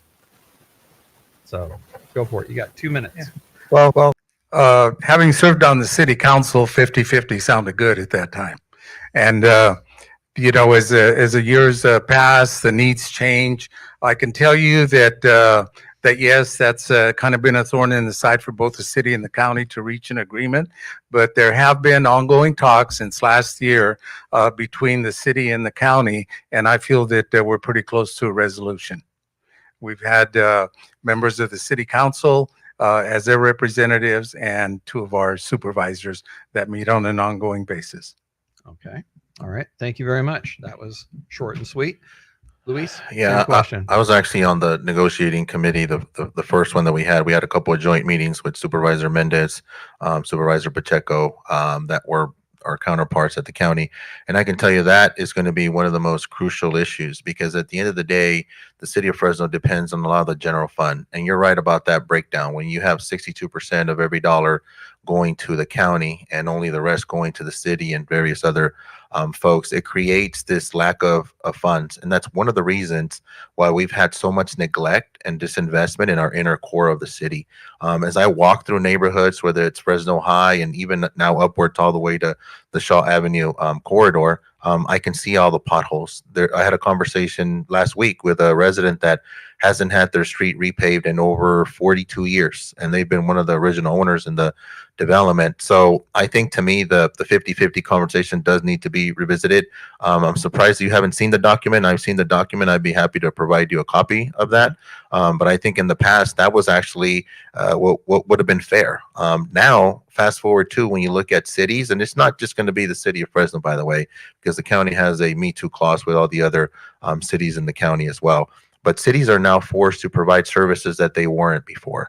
We're now doing in the business of homelessness, right? We're in the business of oftentimes social services, recreational programs for seniors, hot meal programs, things of that sort. So when you look at the budget right now, the county just passed a $5.2 billion budget. About half of that is general fund for them. We're on the same boat where our general funds are more discretionary. We're going to have to do that, and I intend to bridge that gap. I'll give you just a quick solution that I floated during the conversation. City Fresno is not like any other city. We're the big metropolitan 800-pound gorilla in the room. And so for us to be treated like other cities, I don't think that is correct. Here's where I think the opportunity is. If we build a project that is worth $20 million that we know no other city around us can do that, we can actually enter an agreement and start phasing that in, where the city would get 50% of that revenue. That now gives us more resources to repave neighborhoods and take care of some of those older neighborhoods that haven't been, taken care of in the last half a century. Okay. Thank you very much. Juan? This will be a minute and a half, and Luis will start out with you. The County of Fresno restricts the flying of flags at county-owned property to the U.S. flag and the California flag.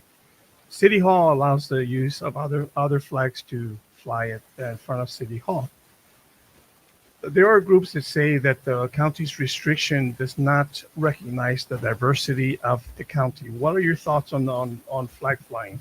I agree, and I'm supportive. As you know, we fly many different flags. We fly the Armenian flag, we fly the Mexican flag, we fly the LGBTQ flag in our community, and I think that's what Fresno is. It's aligned with the One Fresno mission and vision that we have, where everybody actually feels included. And as you know, the mayor has gone through his transition and conversation of that. How? By meeting with people that this is very important to them, because it's a symbol of who they are as a people, as who they are as a human being. The fact that you want a flag to symbolize your values and your principles. And I think for me, I think the county needs to step up and change that to allow for those flags to fly. It offends nobody. I think at the end of the day, we've had that for a number of years at City Hall. It's been a time for celebration. It's been a time for reconciliation. And also it opens the door for a conversation, maybe an uncomfortable conversation for people that might not necessarily agree with what a flag stands for. It opens the dialogue. It encourages a conversation so we can actually transcend. And I think for me, one of the first things that I want to do over there is actually issue a proclamation for our LGBTQ family members that are out there. We have them in our family. They need to be part of the county as well. Thank you. Sal, same question on flag flying policies. Yes, we had that conversation on the Board of Supervisors, and it just seemed that the majority of the board was not supportive of that. The other conversation that we had was in saying that, well, we have Eaton Plaza, which was designated as a community plaza, which is not very far from the county offices, and we said for any community that wants to have an event, flag flying event, in support of their concerns, then that's where we can all gather, and that's what that place was designated as. And just to follow up real quickly, because we should have time left. You don't think that policy sort of like it's a slap in the face at the county's diversity? I won't say it's a slap in the face. I think it's each supervisor has their own thoughts. I can tell you that I personally contribute to the events in the Tower District, the different parades, LGBTQ, gay parade, and Pride Day. I contribute to those, and I'm the only one that will recognize that. Okay, thank you. Tim? Thank you, gentlemen. Sal, we'll start with you on this one. City council, state government, all these different levels of government are subject to term limits. State assembly, state senate, all these types of things. About the only one in locally is Board of Supervisors that's not subject to term limits. What are your thoughts on term limits? Would that be a beneficial thing? Well, You know, I go back to the thing of being a good listening to folks. I'd let the voters decide that. All right. All right, Luis. I do think that term limits are a good thing. I think 2 term limits should be good for local folks to be in there. And I say that as somebody who served on the Fresno Unified School Board and City Council. So you know, to me, that is an opportunity for the next generation to step up, the next generation to come in and try to do something. I think our challenges change over time. The issue of homelessness is not the same one that it was 10, 15 years ago. The issue of the foster care crisis that we're experiencing is not the same that was 10, 12 years ago. And I think we're at a point in time in Fresno where everything is changing now. We're not a small county anymore that was primarily rural. We're a big metropolitan urban area that has a lot of metropolitan challenges, right? We have neighborhoods that have upwards of 50% of poverty. We have neighborhoods that have high unemployment. We have senior citizens now that are having to decide whether they pay their rent that's been skyrocketing for the last couple of years or choose medication. So I think to me that is a good thing to invite people to actually run for office and actually get engaged. And you know, prod and plan. I've ran, you know, in every election cycle since 2010, with the exception of 2020, and I think that's always made me a better public servant because it's forced me to, you know, tackle conversations maybe that I didn't want to do that. I think term limits invite that, and I think that's a good thing for local democracy. All right. That's our time. Thank you very much. Juan? Thank you. Again, this will take a minute and a half. Hopefully you won't be asking me for more time. Both of you work together on the city council. And so I want to ask Luis to start off with, what did you see as Sal's best attributes? I think Sal's love for Fresno. I think he genuinely loves this city. I think if you would go into his office, he collects a lot of Fresno history memorabilia. I think that's one of the things that I appreciated from him, and you know, I share that as well. I have old Coke bottles from plants that were manufactured in Fresno in the 1950s. I have old statues from the fountains by the Veterans Memorial District. So I would say that I would think his love for Fresno, I think, is genuine. Okay. And Sal, same question. When Luis worked for you on the city council, what did you see in him the best attributes? Well, what I saw is, well, first of all, I can tell you that I've been told, I haven't been to his office, but I've been told that his office looks like mine as far as the way it's decorated. So I don't know, you know, if we're talking about term limits and changes and this type of thing. So I don't know how that idea comes. But one thing that I did see in Luis, and I'm the one that asked him to come to City Hall when I was elected on the city council, was that he took the time to research things and figure things out. I know he was always on his cell phone, you know, going like that.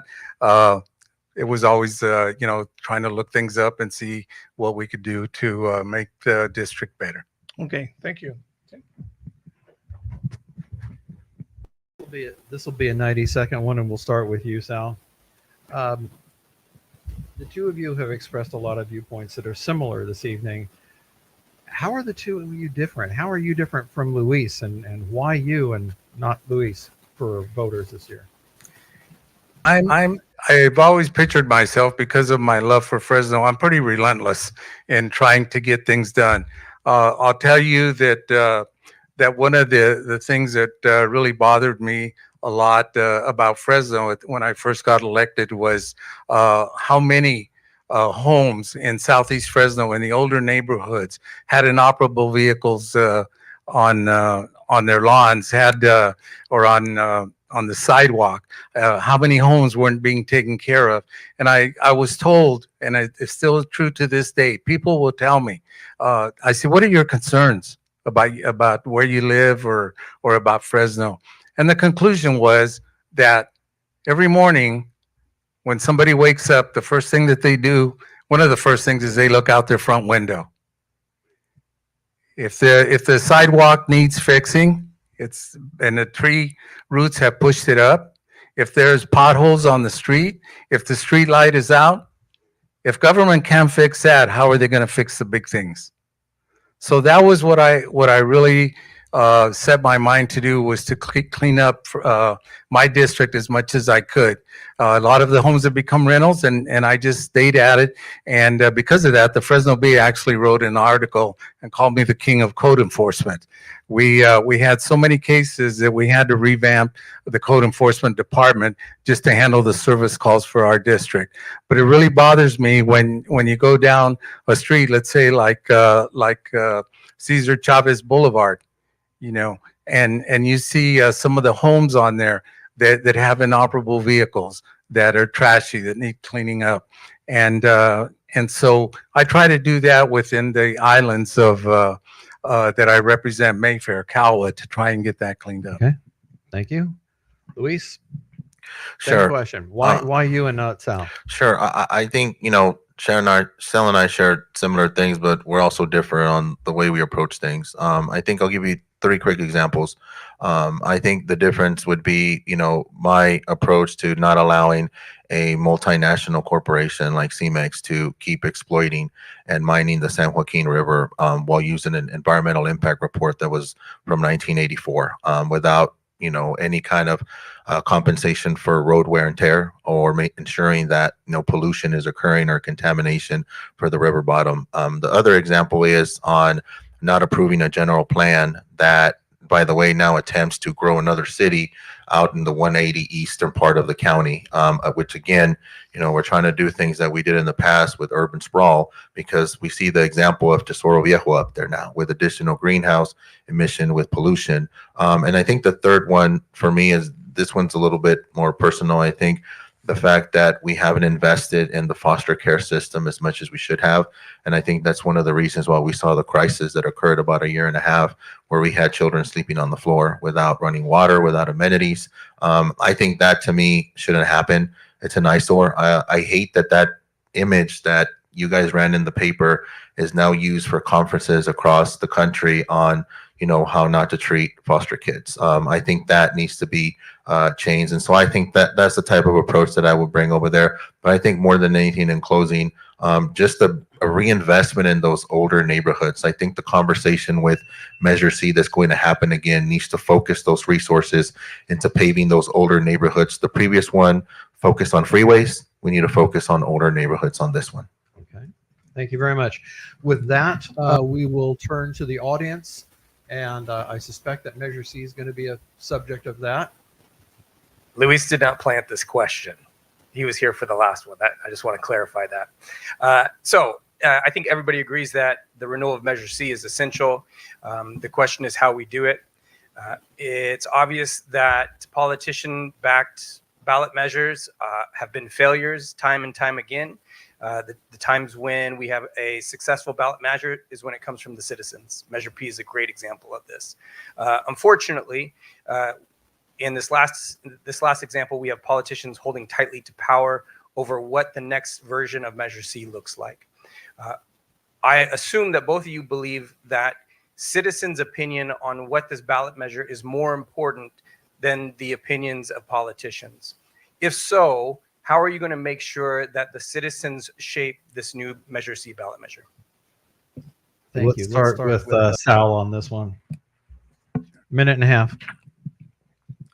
You know, one of the things that I feel needs to get done, and this is from what happened last time, that a lot of folks got up from the table and just walked away in frustration, and nothing happened.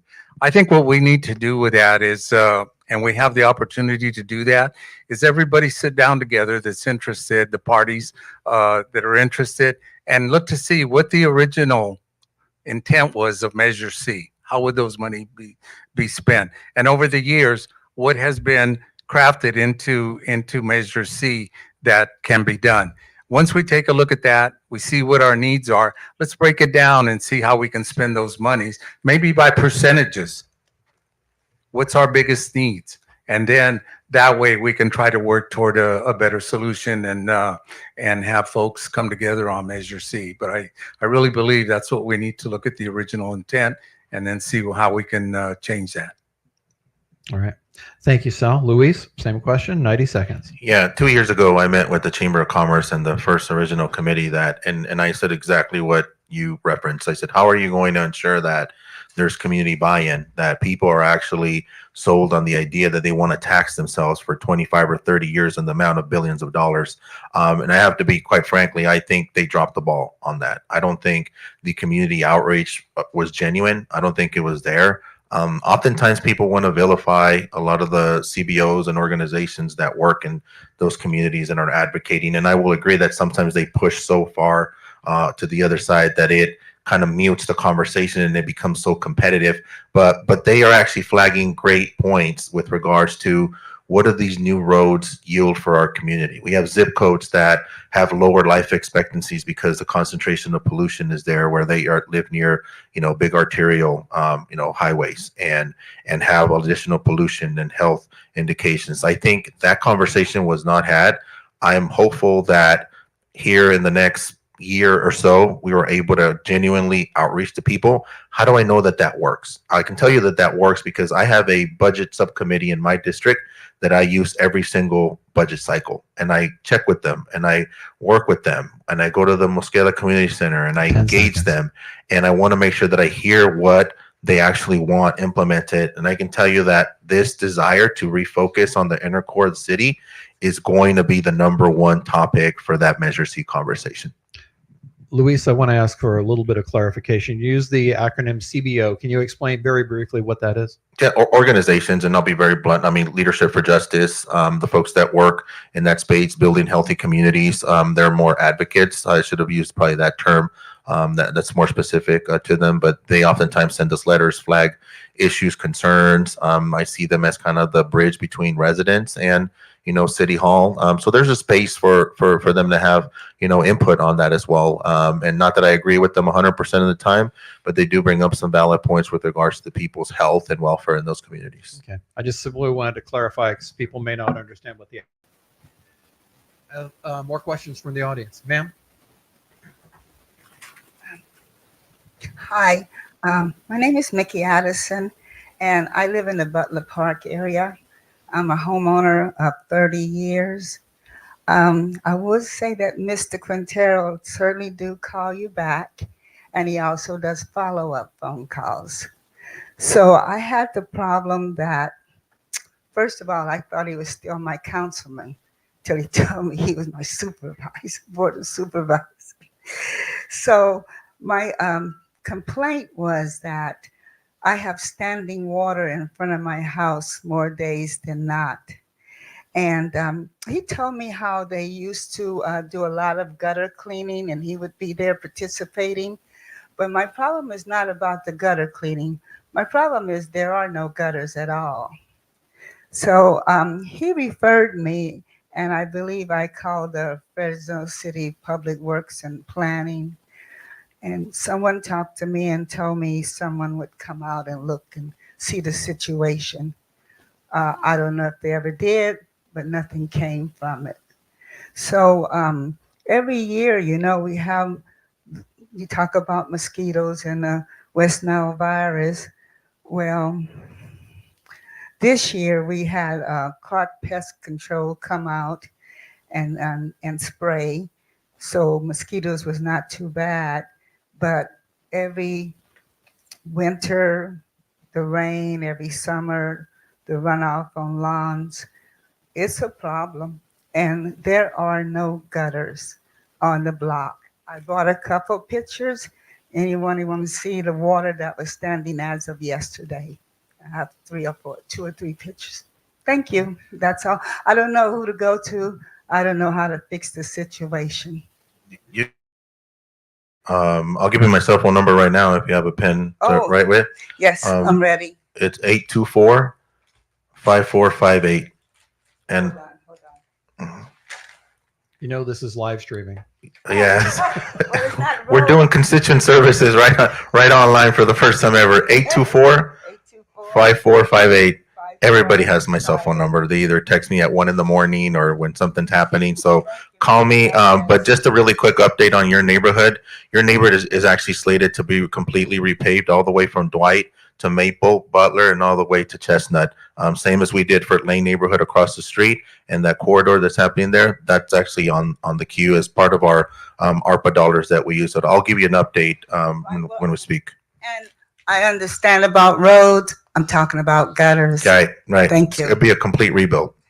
Thank you. And ARPA, the American Rescue Plan Act. Yeah. Okay. All right. Any other questions from our audience? Did Sal want to? Sal, do you want to weigh in on that, on this lady's issue with the gutters? No. Okay. All right. We've had our conversation. Okay. All right. Anybody else? Going once? Going twice? Juan, do you have anything more? Oh, good call. All right. Yeah. This may be off topic, but I thought it was going to be discussed tonight about all the elementary schools and all the way to high school that need all of the repairs and all of the money that's going to be needed for all the upgrades. And my question is, the California Lottery is supposed to be doing some of that, but I can't see what they're doing to help with the situation. I wrote the Fresno Bee, and I asked at the California Lottery, when did they get audited last? Because I think it's a lot of fat cats up there, but I didn't get an answer, and it wasn't published. Okay. Thank you. All right. Thank you very much. That's probably going to fall more into the line of the school district and them prioritizing their monies rather than the city or the county, but still appreciate the question. One question that popped up in the last panel, and I'll go ahead and ask it of you as well. Not necessarily related to term limits, but let me ask this. Sal, you're on the board of supervisors. You've been on the board for a number of years. What will you do if you do not win re-election?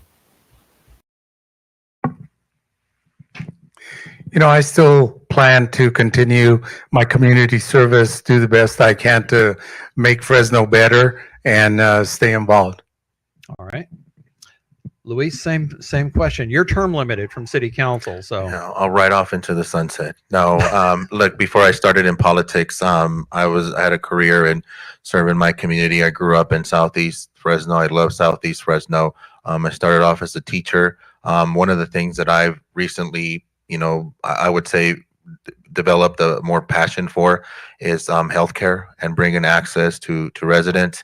I think I would probably end up in that field and doing some work for bringing, health services to disadvantaged neighborhoods, not just in the urban area, but in the rural communities. I think my appreciation for farm workers, for senior citizens that don't have access or don't have access to affordable medication has been a passion of mine.